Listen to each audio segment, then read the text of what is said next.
Bismillahirrahmanirrahim. Assalamualaikum warahmatullahi wabarakatuh dan selamat sejahtera kepada semua pelajar. InsyaAllah pada kali ini kita akan meneruskan lagi pembelajaran kita dalam subjek sejarah tingkatan 4, iaitu kita akan melihat subtopik 9.2 berkaitan dengan peranan Suruhanjaya Perlembagaan Persekutuan Tanah Melayu. Sebelum itu, mari kita lihat standard pembelajaran yang ingin kita capai untuk pembelajaran subtopik ini. Baik, ini dia standard pembelajaran kita, iaitu pada akhir pembelajaran ini, pelajar boleh menghuraikan peranan Suruhanjaya Perlembagaan Persekutuan Tanah Melayu. Okey? Jadi, mari kita mulakan. Berikutan persetujuan di London, maka pada 8 Mac 1956, setelah mendapat persetujuan Raja-Raja Melayu, Kerajaan British mengumumkan pembentukan Suruhanjaya Perlembagaan Persekutuan Tanah Melayu atau juga dikenali sebagai Suruhanjaya Red. Jadi Suruhanjaya ini memulakan tugasnya pada akhir Mac 1956. Antara tugas Suruhanjaya ini termasuklah membincangkan, menyusun dan merangka Perlembagaan Persekutuan Tanah Melayu yang merdeka. Terma rujukan Suruhanjaya Perlembagaan Persekutuan Tanah Melayu dalam menjalankan peranannya adalah seperti yang berikut. Okey, mari kita lihat. Yang pertama, Suruhanjaya ini memeriksa aturan perlembagaan yang wujud di seluruh tanah Melayu. Okey, kemudian mengambil kira kedudukan dan martabat Ratu England juga Raja-Raja Melayu. Okey, itu yang pertama. Yang kedua, memberikan cadangan terhadap Perlembagaan Persekutuan sebagai unit tunggal, bebas dan berkerajaan sendiri.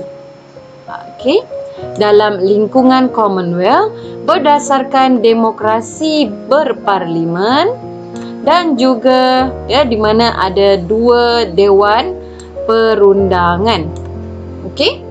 Yang ketiga, Suruhanjaya ini juga melihat tentang mewujudkan kerajaan pusat yang kuat, dengan kerajaan negeri juga mempunyai autonomi tertentu. Seterusnya yang keempat, melindungi kedudukan Raja-Raja Melayu sebagai raja berperlembagaan di negeri masing-masing. Yang kelima, mencadangkan satu jawatan bagi ketua negara, iaitu yang di-Pertuan Besar. Kemudiannya telah dikenali sebagai yang di-Pertuan Agong sehingga ke hari ini untuk Persekutuan Tanah Melayu.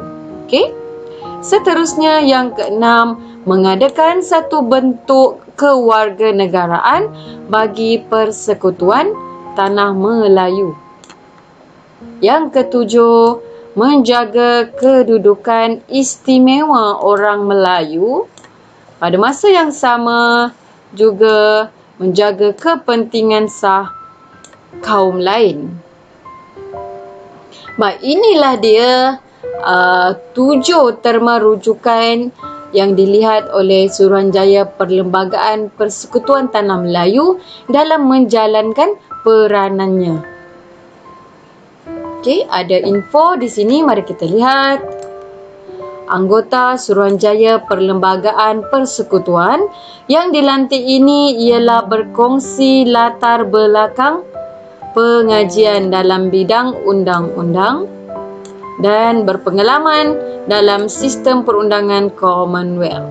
Okey, ini adalah ciri-ciri anggota Suruhanjaya ini.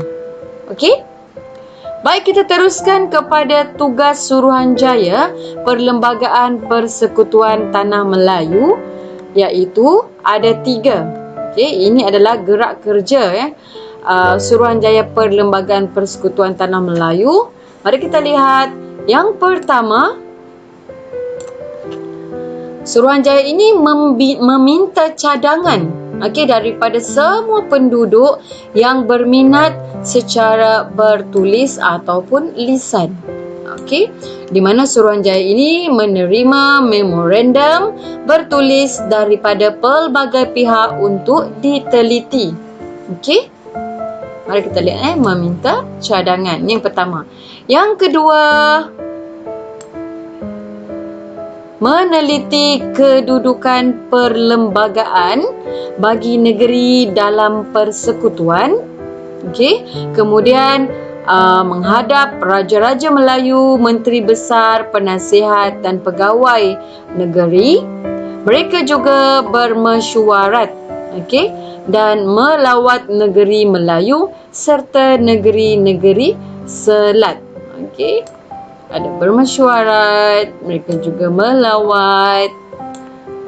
Kemudian ada istilah menghadap Raja-Raja Melayu, Menteri Besar dan Penasihat British serta pegawai negeri. Mari kita teruskan kepada yang ketiga, iaitu mengadakan persidangan. Apa tujuannya? Membincangkan pelbagai isu.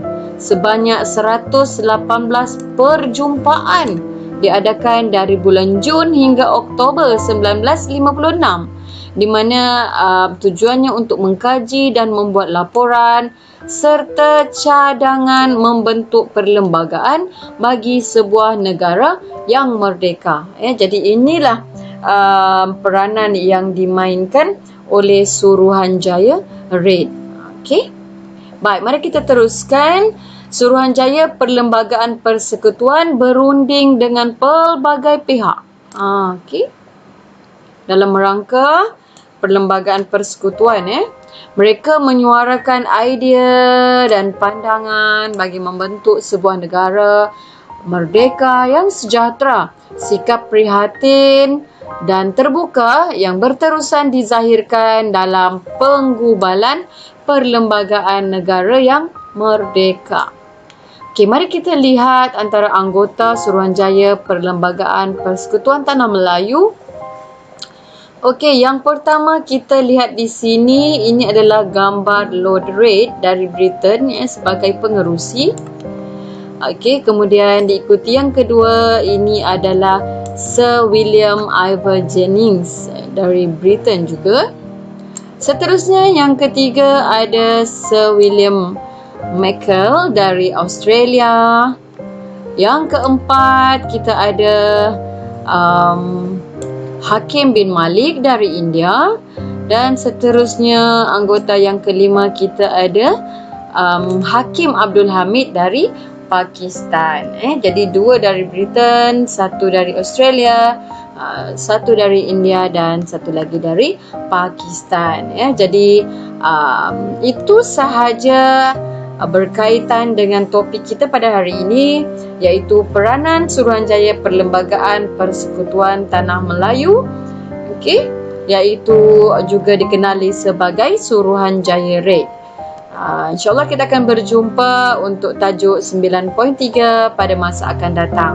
Sekian, terima kasih.